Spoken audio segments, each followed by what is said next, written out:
La noche de Nochebuena, mientras las risas llenaban mi casa, mi hijo se paró frente a una mesa de invitados, me entregó una bolsa de plástico con restos fríos y sonrió diciendo: «Esta es tu comida, gorrona». Por un momento, la habitación dio vueltas a mi alrededor. Mi propio hijo, el chico al que había criado y alimentado durante décadas, acababa de reducirme a la nada. No lloré, no hablé.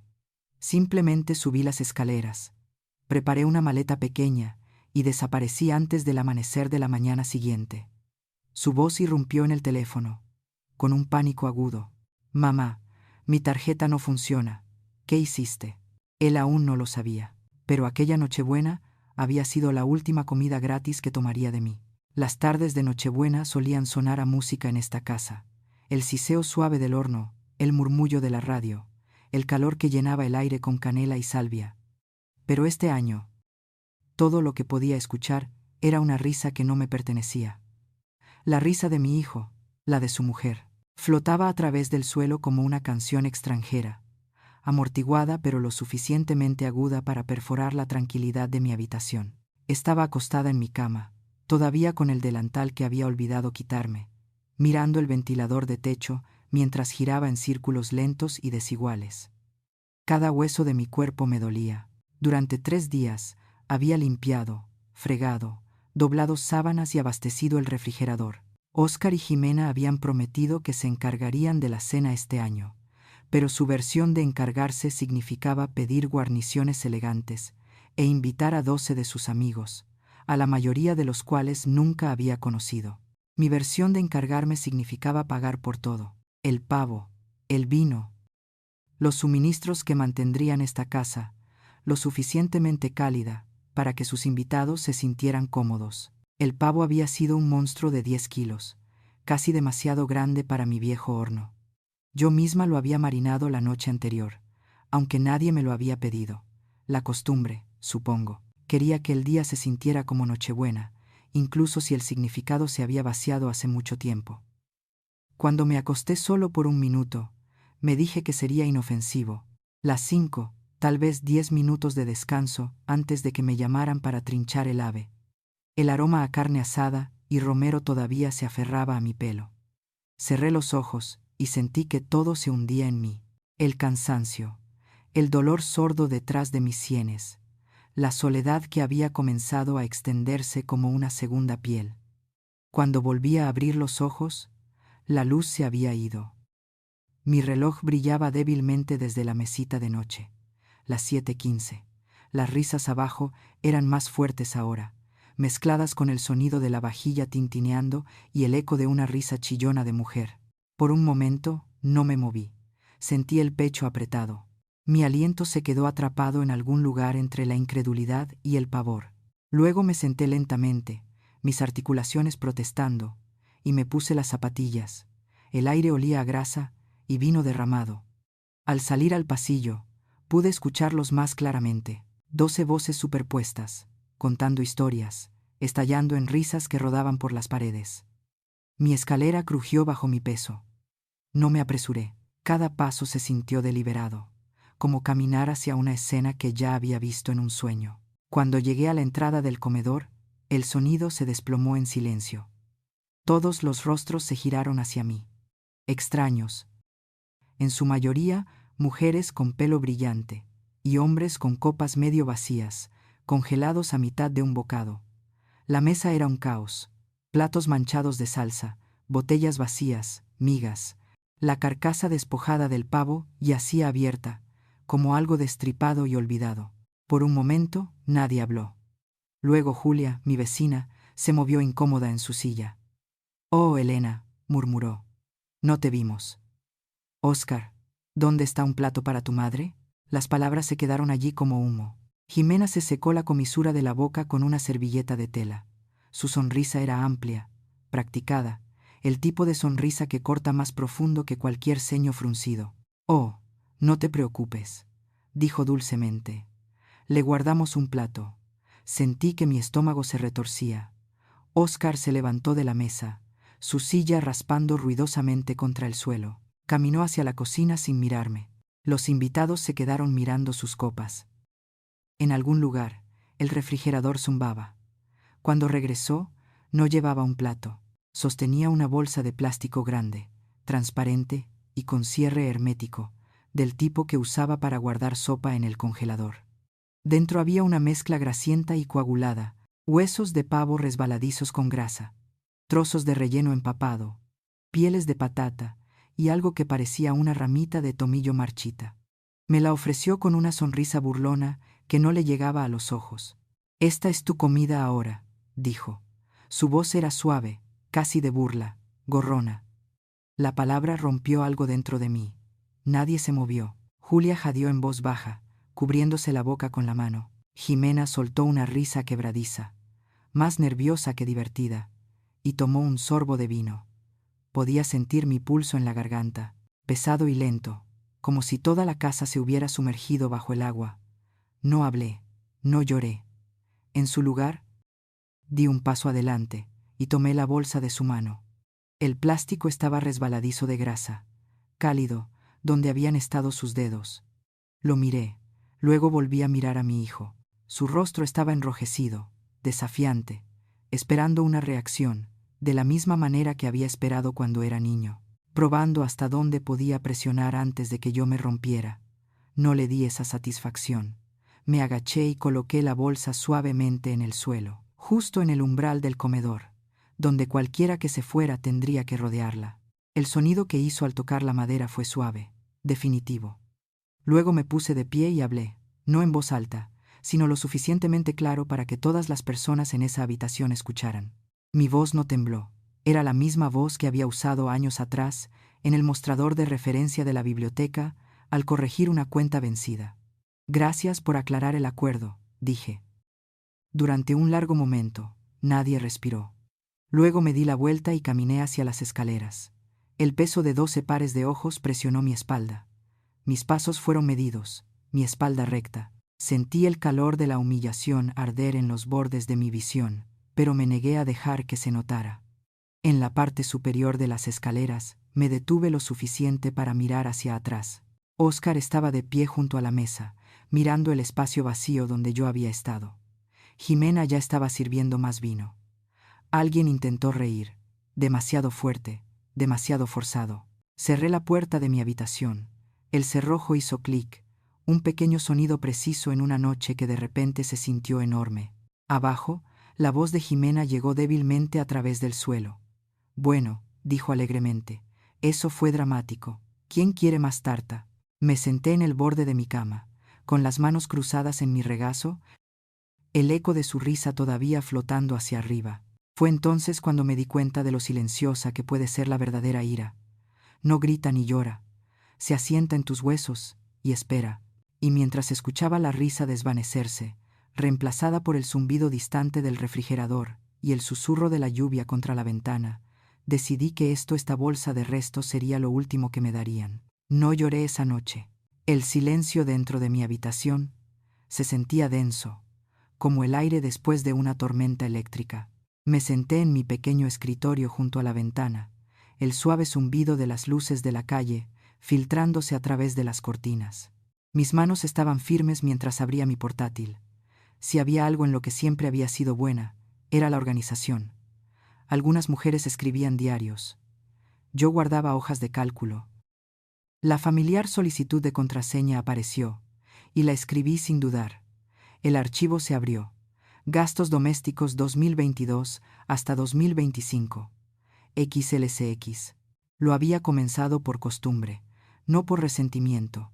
Un instinto de bibliotecaria para catalogar, para preservar el orden donde no había ninguno. Cada euro gastado, cada recibo guardado en una carpeta. Hipoteca, suministros, comestibles, el seguro del coche de Óscar, las suscripciones de streaming de Jimena. Fila tras fila de generosidad silenciosa que habían confundido con obligación. Deslicé hasta la parte inferior y resalté la columna final. Mi dedo se cernió sobre la función de suma como un martillo a punto de caer. El número apareció, preciso y despiadado, 82.450 euros. Lo miré fijamente durante un largo tiempo. No era solo dinero, eran 3 años de mi vida, 3 años de escuchar puertas cerradas y risas descuidadas. 3 años de ser tratada como una sirvienta en mi propia casa. Exhalé lentamente y susurré: ya basta. Cuando el primer rastro del amanecer comenzó a encanecer el cielo, busqué el teléfono. El mundo todavía dormía cuando hice mi primera llamada. Banco Santander. Le atiende Diana. Mi nombre es Elena Berlanga, dije con calma. Necesito eliminar a Óscar Cabrera y Jimena Serrano como usuarios autorizados en mi cuenta Visa, con efecto inmediato. La mujer confirmó, tecleando rápidamente. Imaginé las teclas haciendo clic, como los primeros trazos de la libertad. Siguiente llamada. 6:30. BBVA. Necesito cancelar 2 tarjetas de débito vinculadas a mi cuenta corriente, dije, y cambiar mi PIN. Mi voz era tranquila, casi clínica. A las 6:45, había iniciado sesión en Amazon y Netflix. El cursor parpadeaba junto a la casilla cambiar contraseña.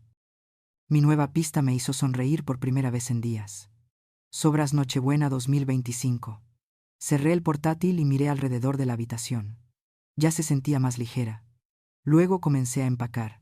Tomé una maleta pequeña del armario, la misma que usaba años atrás, cuando Óscar aún era un niño, y visitábamos la costa los fines de semana de verano. Doblé suficiente ropa para una semana. Deslicé mi portátil, cargador y una carpeta de Manila con todos los documentos importantes que poseía. Escritura de mi casa, extractos bancarios, la hoja de cálculo impresa que serviría como mi confesión silenciosa y mi arma. Cuando me arrastré escaleras abajo, la casa estaba quieta. La puerta de su dormitorio estaba cerrada. El leve olor a vino de la noche anterior persistía. Vasos vacíos en el mostrador. Una servilleta arrugada en el suelo. Restos de su festín. Dejé una sola nota adhesiva amarilla en la encimera de la cocina, visitando a una amiga en Bilbao por unos días. Era una mentira, pero creíble. No lo cuestionarían. Rara vez cuestionaban algo que no les involucraba. Me detuve junto a la puerta principal, la mano en el pomo. La luz de la mañana se filtraba por las cortinas, pálida y frágil. Por un latido, casi me di la vuelta. Luego abrí la puerta y salí. El aire frío me golpeó como un bautismo. El viaje hacia el este se sintió irreal, como si me saliera de una piel que ya no me servía. Mi viejo Seat Ibiza zumbaba por la carretera vacía, pasando árboles mojados y vallas publicitarias de muebles de descuento. 20 minutos más tarde, aparqué en el parking de una pensión, El Descanso, en Getafe. El letrero de neón parpadeaba débilmente bajo la lluvia. Dentro, el recepcionista apenas me miró. Una semana, dije, sacando efectivo. Ningún rastro.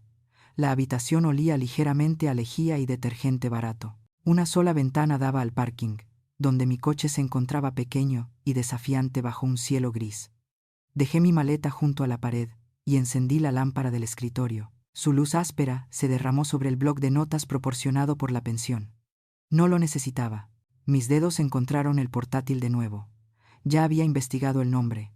Doña Carmen Sáez, abogada de Derecho Financiero y Patrimonial. Sus críticas hablaban de una eficiencia tranquila, de casos imposibles ganados a través de la paciencia. Redacté el correo electrónico con cuidado.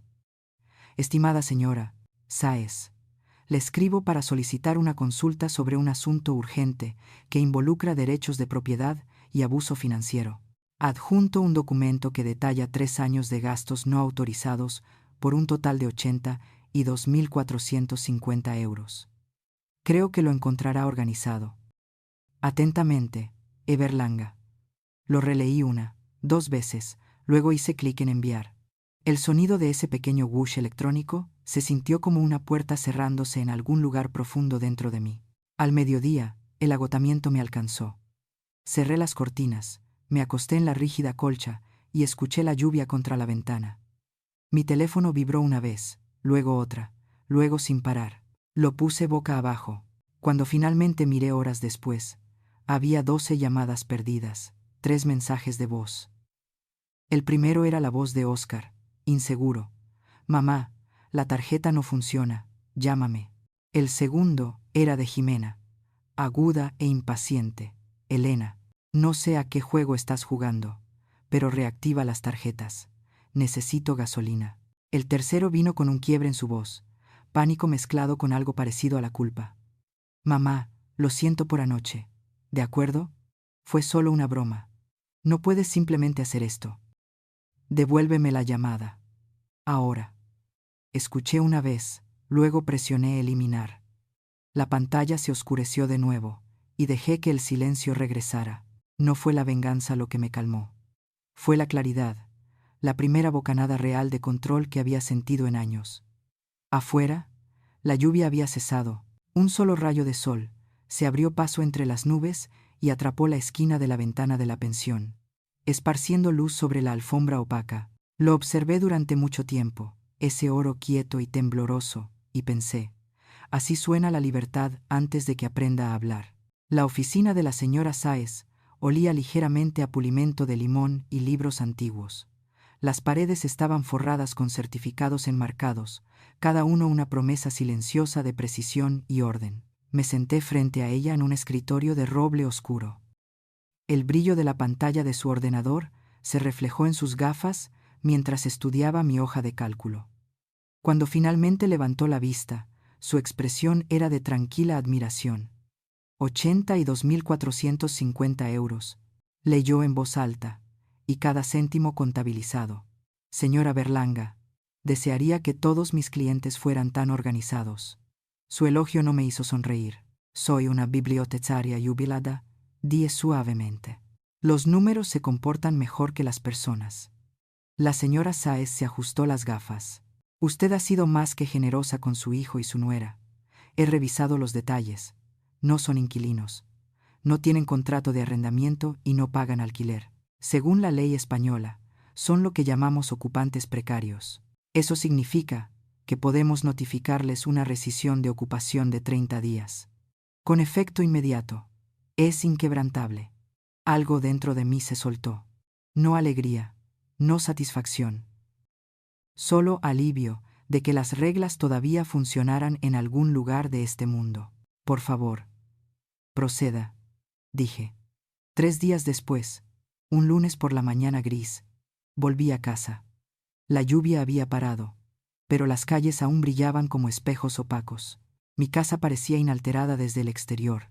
El mismo columpio del porche, el mismo carillón de viento que mi difunto esposo colgó hace años. Sin embargo, en el momento en que entré, pude sentirlo. La atmósfera densa de resentimiento y café rancio. Óscar y Jimena estaban en el sofá, rodeados de cajas de comida para llevar, viendo un programa de cocina en mi televisor. Sus ojos se dirigieron hacia mí como si yo fuera la intrusa. Jimena fue la primera en hablar. Por fin, espetó. ¿Qué le pasa a las tarjetas? Llevamos días sin dinero. No dije nada. Mis manos estaban firmes, mientras colocaba 2 gruesos sobres legales en la mesa de centro. Esto es para ti, le dije a Óscar. Luego a Jimena, y esto es para ti. Óscar frunció el ceño, rasgando el suyo. Sus ojos se movieron rápidamente, sus labios temblando mientras leía. Notificación de desalojo. 30 días. Su voz se quebró. Mamá, ¿qué es esto? ¿Me estás desalojando? El rostro de Jimena se puso rojo mientras rasgaba el suyo. Estás demente. No puedes desalojarnos. Esta es la casa de Óscar. También. Yo ya estaba caminando hacia las escaleras. Esta es mi casa, dije con calma. Mi abogada, la señora Sáez, se encargará de toda comunicación futura. Tienen 30 días. Algo se estrelló detrás de mí. Tal vez un vaso, tal vez un plato. Pero no me di la vuelta. Subí las escaleras, cada paso deliberado. Cuando llegué a mi habitación, cerré la puerta y giré el cerrojo. El sonido al hacer clic fue más agudo que cualquier discusión. Esa noche, la casa palpitaba con tensión. La voz de Jimena subía y bajaba como sirenas abajo. Óscar gritó una vez, un sonido atrapado entre la rabia y la desesperación. Encendí mi lámpara de noche y comencé a leer una vieja novela de misterio.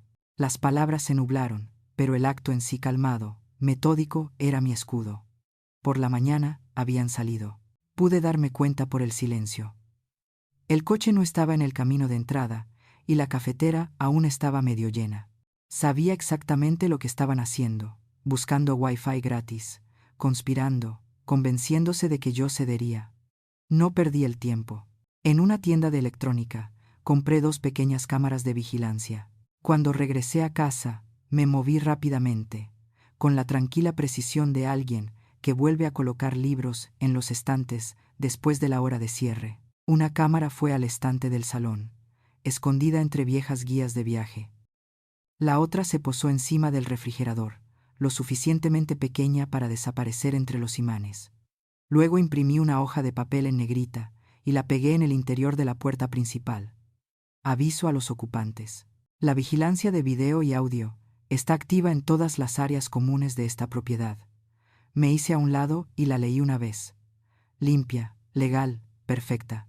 Durante 2 días, no pasó nada. Existimos como fantasmas en la misma casa, cada uno evitando los pasos del otro. Luego, en la tercera noche, me senté en mi escritorio con una taza de té de manzanilla y abrí la transmisión en vivo. La imagen parpadeó y se enfocó. La sala de estar, débilmente iluminada por la lámpara cerca del sofá. Oscar entró en el campo de visión. Su pelo estaba desordenado, su mandíbula tensa. Miró directamente al estante, a la pequeña lente negra que parpadeaba débilmente en la luz. Murmuró algo que no pude escuchar. Luego, deliberadamente, se dirigió a la botella de vino tinto en el carrito del bar. Observé cómo se le caía. La botella se resbaló, se inclinó y derramó un chorro espeso de vino sobre el centro de mi alfombra persa color crema. La alfombra que mi esposo me había regalado por nuestro 10º aniversario. La cámara capturó cada segundo. Él miró directamente a la lente después, una leve mueca torciendo su boca. Luego, con el talón de su zapato, frotó el líquido en las fibras, girando hasta que el carmesí se extendió como una herida. Mi mano tembló, pero no por ira, sino por claridad. Guardé el archivo de video en una nueva carpeta, pruebas. A la mañana siguiente, llamé a un servicio de limpieza de alfombras. El técnico llegó en 1 hora. Un joven educado con manos cuidadosas. ¿Examinó la mancha? Negó con la cabeza y dijo suavemente: esto no fue un accidente. Su informe escrito usó las palabras, intencionalmente agravado por fricción mecánica. La factura ascendió a 500 euros. Esa noche, compuse otro correo electrónico.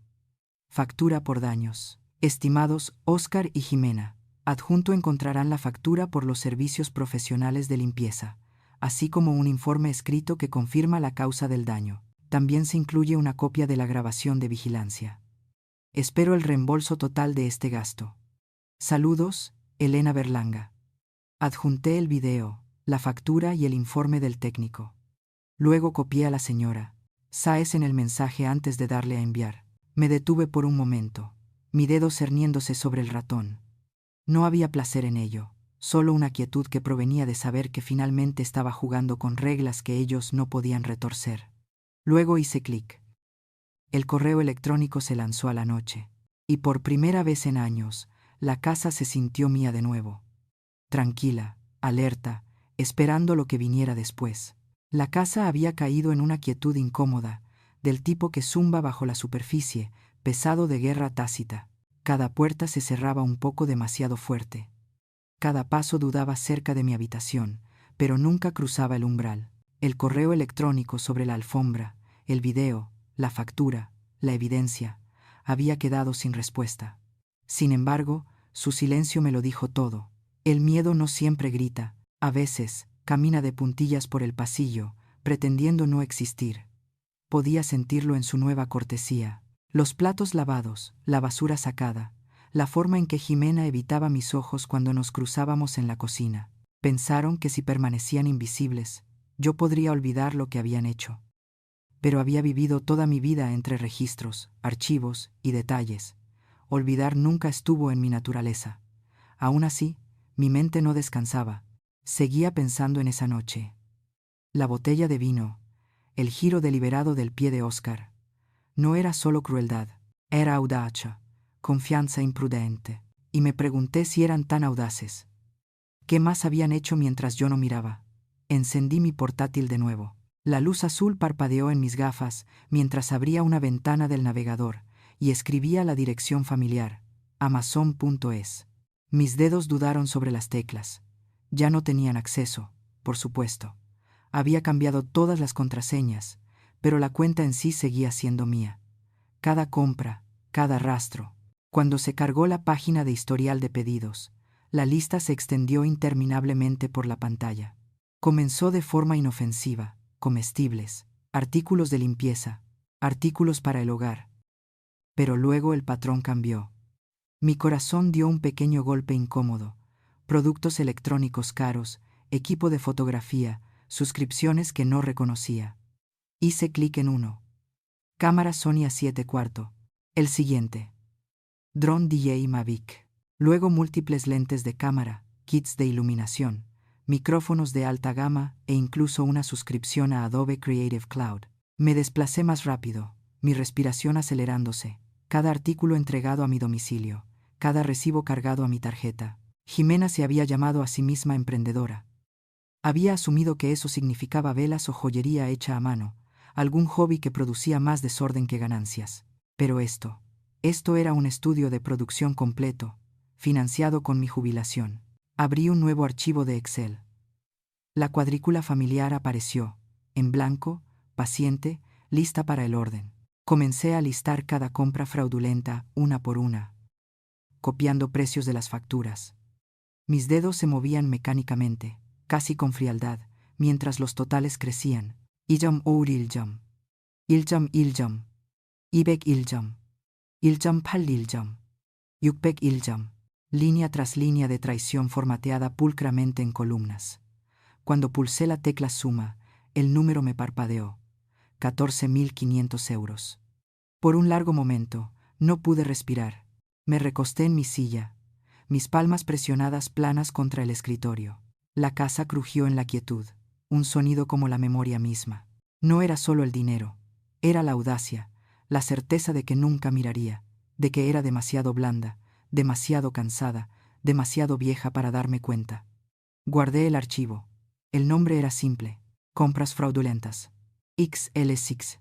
Luego lo adjunté a un nuevo correo electrónico y comencé a escribir: Señora Sáez, continuando con nuestro asunto anterior, he descubierto evidencia de transacciones no autorizadas adicionales que ascienden a 14.500 euros.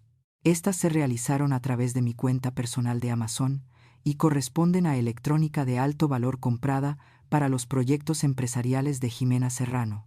La documentación está adjunta. Atentamente, Elena Berlanga.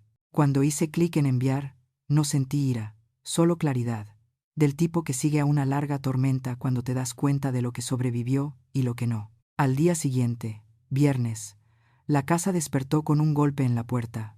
Yo estaba en la cocina cuando llegó el sonido, firme, deliberado. Óscar abrió. Un hombre con una chaqueta oscura estaba en el porche, sosteniendo 2 sobres. ¿Es usted Óscar Cabrera y Jimena Serrano? Óscar asintió con cansancio.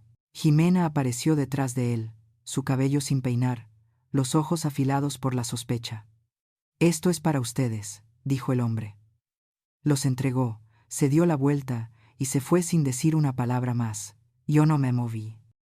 Simplemente sorbí mi té, escuchando el arrastre del papel y la nota creciente de la voz de Jimena mientras leía. Esto es una broma, siseó. Una carta de demanda formal. 14.500 euros. Robo. Fraude. Ha perdido la cabeza. Óscar no dijo nada. El sonido del papel temblando en sus manos llenó el pasillo. Pude ver su reflejo en la ventana. Pálido, aturdido. La señora Sáez había sido eficiente. El documento era preciso, legal y devastador.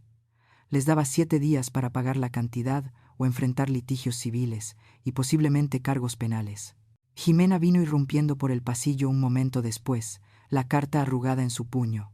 Su voz temblaba, parte furia, parte incredulidad. Eres una anciana vengativa, escupió. Nunca volverás a ver a tu hijo. Morirás sola en esta casa, Elena. Me giré para encararla completamente. Óscar estaba detrás de ella, pero no estaba gritando. Sus ojos estaban vacíos, fijos en el número 14.500, impreso en negrita en la página. El color se había drenado de su rostro. La comprensión se estaba asentando. y la vida que habían construido a mis espaldas se estaba desmoronando, un documento a la vez. Por un momento, nadie habló. El aire entre nosotros se sentía suspendido, pesado como el cristal.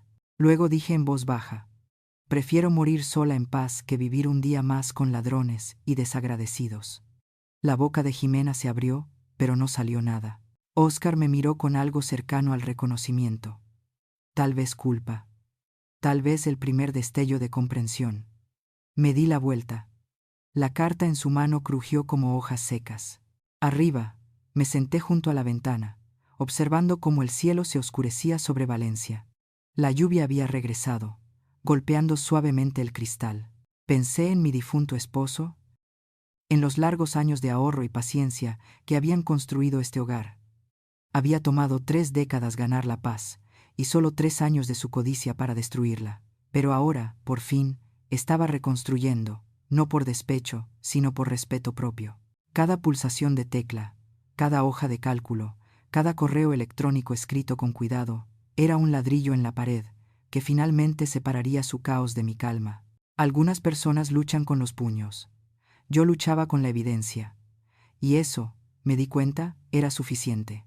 La casa se sentía como una sala de espera para un veredicto que todos ya conocían. Durante 2 días, no hubo portazos, ni discusiones, ni ruido de pasos.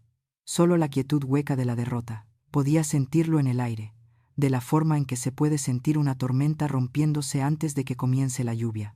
En la segunda noche, llamaron a mi puerta. Al principio fue suave, casi apologético. Mamá, la voz de Óscar, fina, vacilante. ¿Puedo hablar contigo? Por un momento, no me moví. Luego abrí la puerta. Estaba allí, sin afeitar, los ojos hundidos. La arrogancia que una vez animó cada una de sus palabras se había ido. Parecía más pequeño de alguna manera, como si el mundo finalmente lo hubiera alcanzado. Mamá, yo. Luchó, con la garganta seca. Lo siento. No quise. Todo se salió de control. Lo estudié durante un largo momento. Su disculpa temblaba en el aire. Frágil. ¿Qué me llamaste en Nochebuena, Óscar? La pregunta se quedó allí como humo. Parpadeó, su boca entreabierta, pero no salió ningún sonido. Sus ojos cayeron al suelo.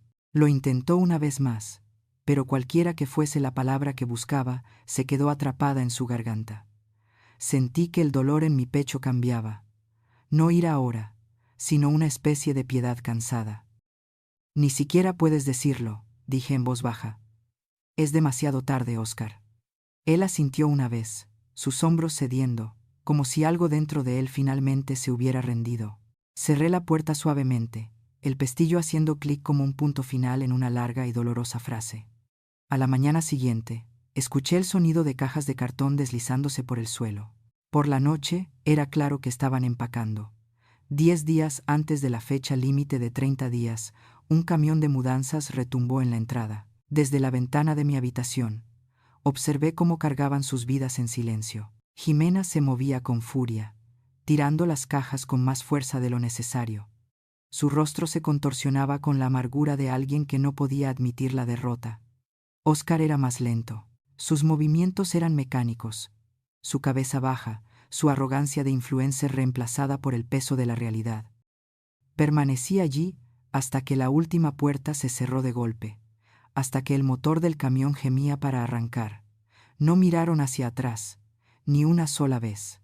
Cuando el camión giró la esquina y desapareció de la vista, exhalé un aliento largo e inestable.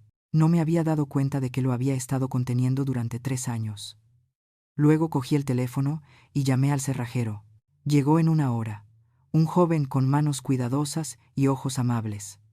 Cambió todas las cerraduras de la casa sin hacer preguntas. El sonido del metal al encajar se sintió como un exorcismo. Esa tarde, barrí el porche. El aire olía ligeramente a hojas mojadas y humo de leña de otoño. Al otro lado de la calle, Julia, la misma vecina que había estado en la cena, se detuvo al pasar. Elena, dijo suavemente, los vi irse. Solo quiero que sepas que hiciste lo correcto. Lo que hicieron esa noche, lo que dijo Óscar, fue imperdonable. Durante mucho tiempo, había ensayado cómo se sentiría escuchar esas palabras. Pero cuando llegaron, no me hicieron sentir orgullosa. Me hicieron sentir en paz.